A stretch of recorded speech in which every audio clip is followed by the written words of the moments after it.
Part 3. After naming mag-usap pinakain ko na si Dan, at ang sabi niya kanina, dadalhin niya daw ako sa party sa 50th anniversary ng company nila. How old is he? Tumindig ang balahibo ko dahil sa gulat, nasa gilid ko kasi siya, ang lapit niya ba't ba siya ganun? Sisigot sana ako nang magsalita si Dan.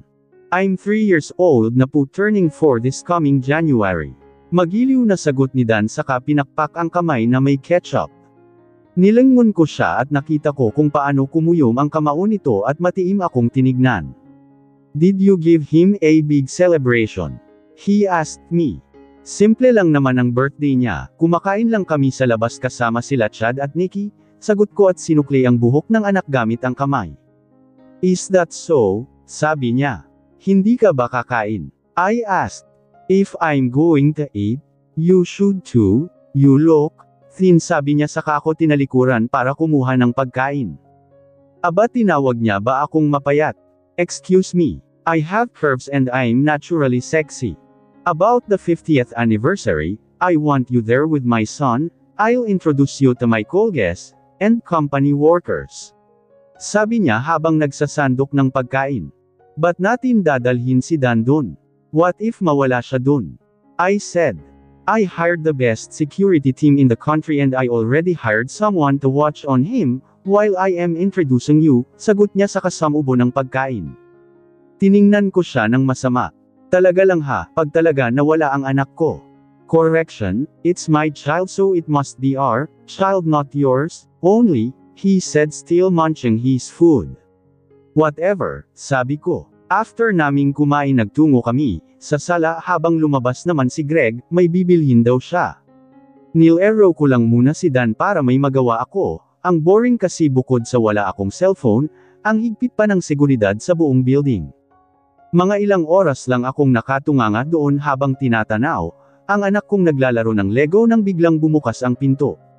Naglakad si direksyon ko si Greg dala ang 5 magkakaibang paper bag, yung isa mukhang cellphone. Here, try this all, don't worry about Dan's outfit, nasa sasakyan na yun, sabi niya. What time will the party starts? Tanong ko. 6:30 p.m. Sagot niya. Turn my gaze to the wall clock. It's already 12:00 in the afternoon. I still have 5.5 hours to prepare myself. I just nod saka dinala ang mga paper bag sa kwarto at chinek yun. May kulay black na backless dun at may cut, ang saya nito makikita para legs. Yung isa naman medyo revealing pero okay naman suotin. Yung last is kulay red na skinny long gown, may nagkikintabang diamonds na design at backless rin tulad nung isa. I tried it and it fits, lalong nag-glow ang maputi kong balat. Nagulat ako nang biglang may tumikim sa likuran ko, nakalimutan ko atang isarado ang pinto. Can I have your hand please? Tanong niya. Inilahad ko sa kanya ang isang kamay, may kinuha siyang isang box ng singsing, saka kinuha din yung singsing sa kwintas niya.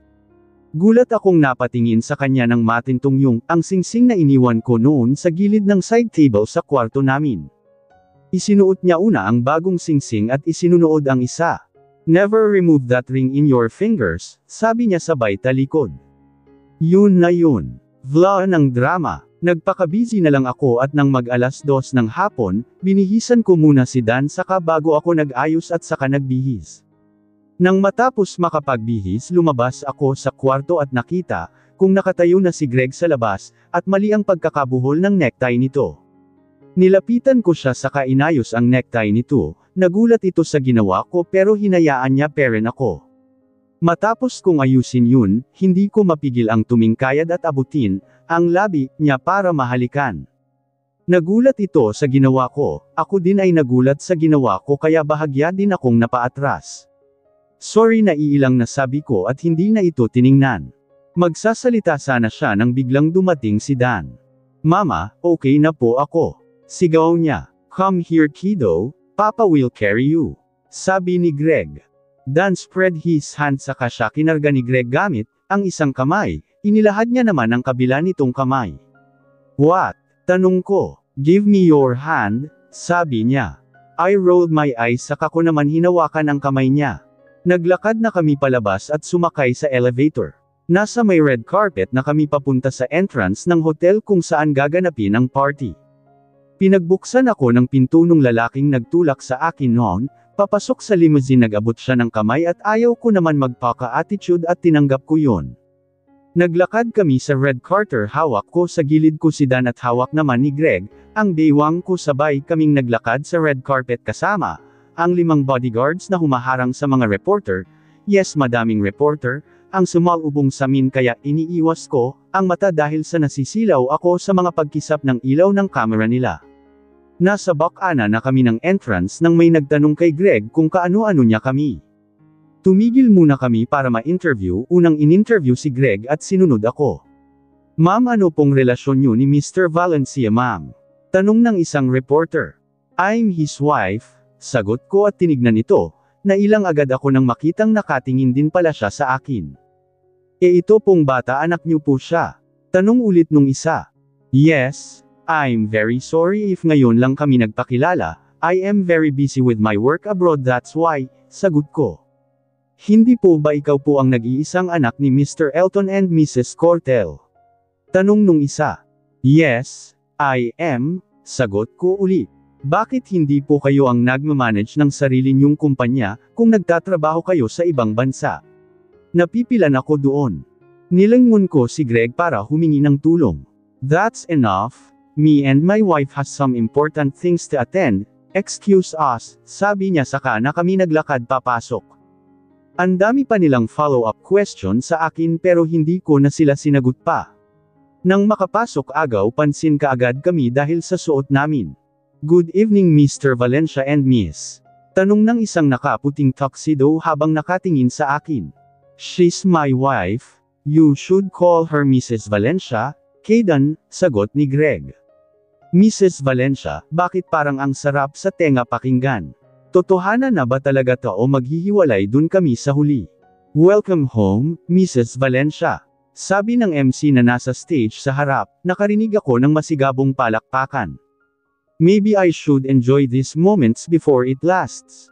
Isang malakas na palakpakan ang bumigay sa loob ng Grand Hall ng hotel, napahigpit ang hawak ko kay Dan dahilan upang umaray ito. Sa tuwing may nadidaanan kaming lamesa ay nginingitian nila ako na parang matagal na nila akong kilala. Iginiya nila kami sa lamesa sa harap. May pumasok uli sa entrance kaya doon ko na ituon ang pansin.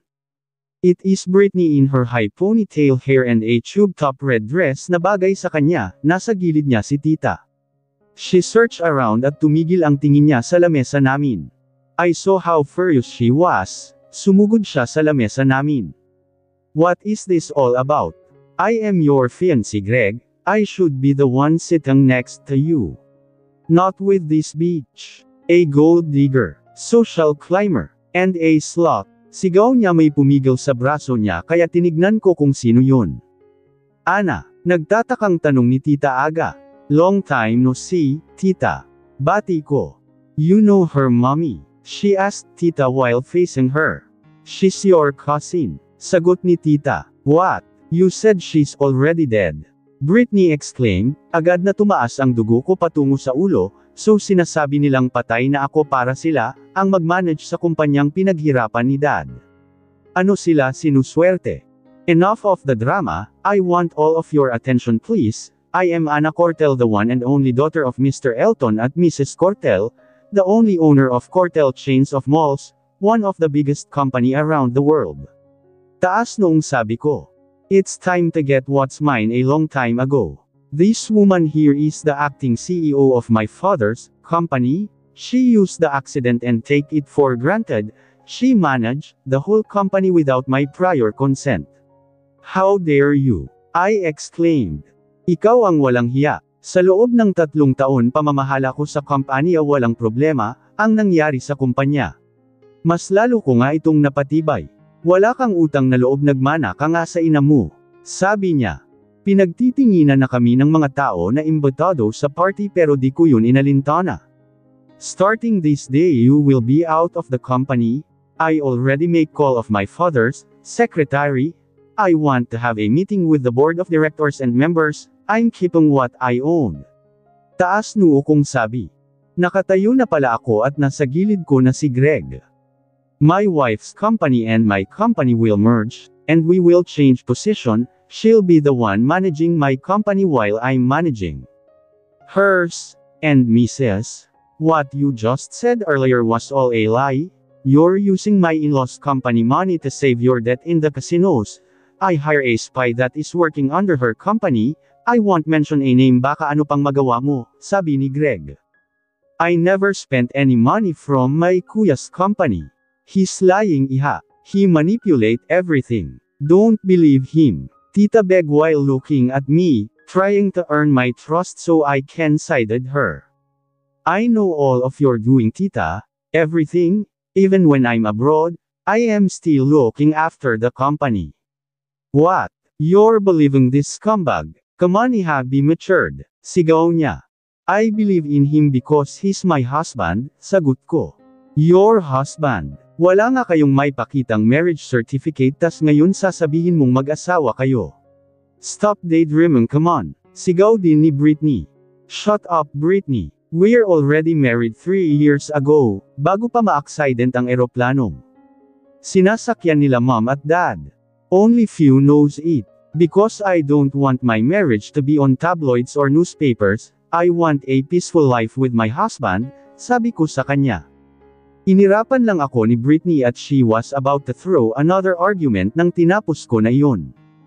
If you're still insisting about this argument, tita, Britney, then leave this party immediately, sabi ko at tumalikod na.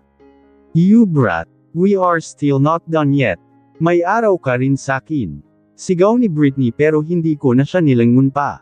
Umupo ako at agad na pasinghap nang maalalang kasama pala namin si Dan. May katabing babae si Dan sa gilid at mukhang hindi nito napansin ang away namin kanina dahil sa sinuotan ito ng headphones at nilibang sa dala nitong iPad. I scanned the woman beside my son. She's stiff at halatang di pala kaibigan but I like her. Siya ba ang sinasabi mong magbabantay kay Dan? I asked Greg. He nodded. Nakasuit attire ito at nakaba ng buhok. Mukha siyang bodyguard sa mga movie na napapanood namin. Tumikim ako. What's your name? I asked habang hindi inaalis ang titig dito. Stefan, ma'am. Sagot niya. Age. 21. She's younger than me. You can sit beside my son. I don't mind, sabi ko. Hindi ako nito sinunod kaya naman tiningnan ko si Greg. Sit down, Steph, sabi niya. Yes sir, sagot naman nito bago umupo. Wait, ba't kay Greg nakikinig sa akin hindi arg? Never mind. Naging smooth lang ang party at matapos noon at umuwi na kami. Nang makauwi agad akong naglinis ng katawan at nagsuot ng night dress na kulay black, bago kinuha ang bagong phone ko na bigay ni Greg. I log in my Facebook account, May 10th dagdag message ako at 79 naman ang notif ko. I first check my notification at about yun lahat sa post ni Nikki and some of my friends in US. Nang I check ko ang message boss, I saw Chad's message, tinadtad ako nito ng tanong at mensahe. One was, I'm coming home, kukunin ko kayo. Ana answer my phone calls goddamn it. I am worried sick Ana, please send me your location. I already arrived in Nia, I will get you two out of there. If you'll see this message call me, here's my number. Hanggang doon lang yun. I dialed his number at agad naman nitong sinagot. God. Ana, what the heck are you thinking? He said. I'm sorry Chad. My phone got broke, it accidentally slipped in my hands while I'm in the terrace, pagsisinungaling ko. Where are you? He asked. I'm in my husband. What? Your husband? Why are you calling him that when you two already annulled? Sabi niya narinig ko sa background na pinapakalma siya ni Nikki. It's a long story Chad. Please understand me. I know you helped me a lot along with my best friend Nikki, but I can't just live after telling Dan that it's his father. I said. Man, look what your decisions lead you. I will get you two out of there. Come on, tell me your location. He desperately asked. I can't tell you, I'm sorry, sabi ko. Naramdaman ko ang kamay ni Greg sa baywang ko at hinigit ako paupo sa kandangan niya. Hinalik-halikan nito ang sa leeg. And the call, he whispered in my ear. Mariin kong ipinikit ang mata at pinilit na makawala.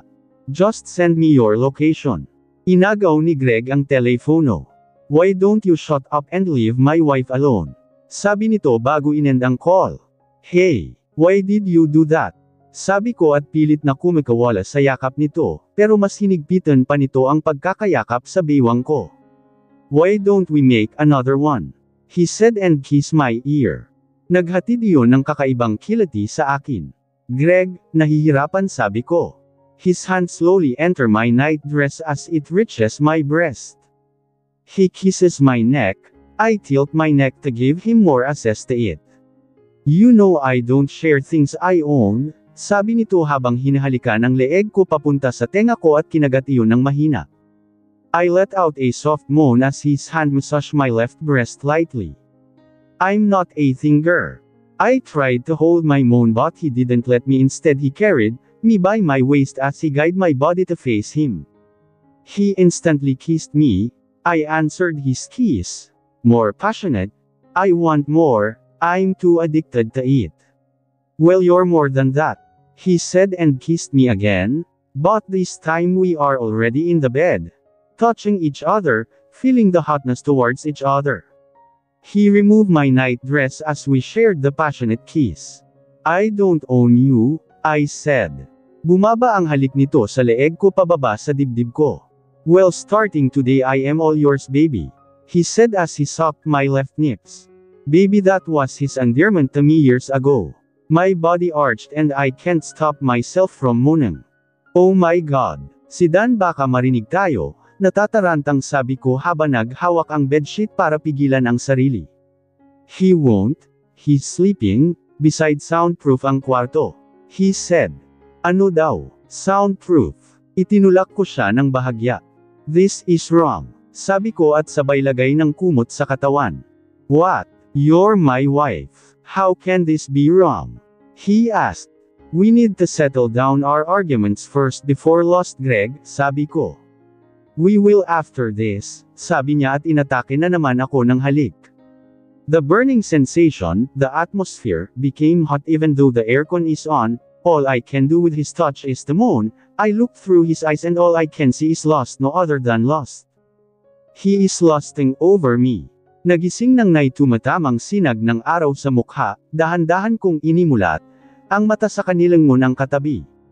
Masakit ang katawan ko, sumilay agad ang ngiti sa aking labi, ilang beses niya akong inangkin kahapon, hanggang sa mawalan ako ng lakas at makatulog, ipinilig ko ang ulo ng maalalang walang kahit anong namamagitan sa amin, puwera na lang ang papel na aming pinirmahan.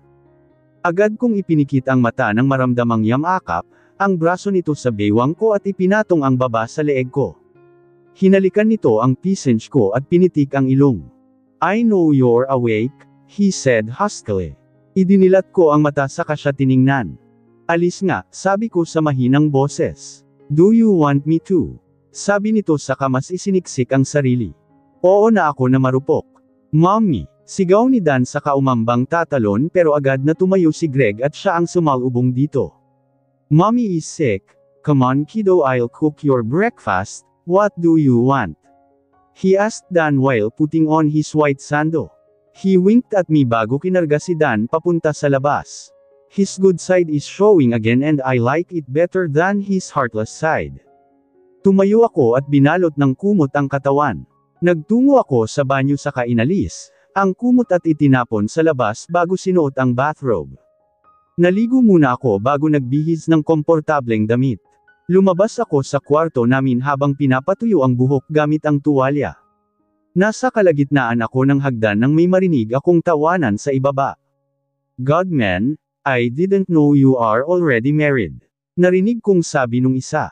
Me too, he is too secretive when it comes to relationship, punapa ng isa. Shut up, Primo, ikaw nga tong hilig magtago ng sekreto. Sagot naman ni Greg. I heard you bed Steph, the girl in a short hair and beautiful, sabi nung isa.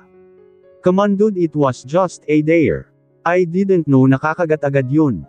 Pare-pareho lang sila. Naglakad na ako patungo sa dining area, nakita kong nakaupo sa counter ang isa sa mga lalaki doon. Bali 5 sila doon kasama ang asawa ko. Mommy, tawag ni Dan sa kapinakpak ang paa ng manok. Adobo siguro ang niluto ni Greg. Lumapit si Greg sakin at saka iniyakap ang braso sa bewang ko. This is my wife, Ana, pagpapakilala niya. Hi, beautiful, I'm Primo by the way, Architect Primo Sarmanento, pagpapakilala ng kulay silver ang buhok, matangkad at may matipunong pangangatawan. Inilahad niya ang kamay, tatanggapin ko sana, kaso si Greg tinapik ang kamay nito. Ouch man, sabi nito sabay himas sa kamay. I'm Alas, pagpapakilala naman nung isa, kamukha niya yung naunang nagpakilala, ang kinaibahan lang ay parang mas seryoso ito at hindi pala salita. Alas is an engineer, singit ni Primo, tumango lang ako. Raver, I am a doctor, but I work abroad, it's nice to finally meet you, Mrs. Valencia, sabi niya at nginitian ako. I'm Harry, I'm the owner of the well-known security agency worldwide, so if you need my help just call me, sabi nito. Bigati naman pala ng mga kaibigan niya. Dan, sa kwarto ka muna pagkatapos kumain, hintayin mo ko dun. Sabi ko. Tumango si Dan, pagkatapos kumain ay inilagay na nito ang pinggan sa lababo at naglakad palabas sa kusina. Nang makaalis si Dan, agad kong nilingon si Primo. Layuan mo si Steph, sabi ko sabay talikod kinalas ko ang pagkakayakap ni Greg sakin at sumunod sa kwarto ni Dan. I hate playboys, they are indeed. Naramdaman kong sumunod si Greg sa akin at hinawakan ako sa siko. Why sudden change of your mood? He asked. I hate your friends, sagot ko. You should, sagot naman nito na ikanalito ko.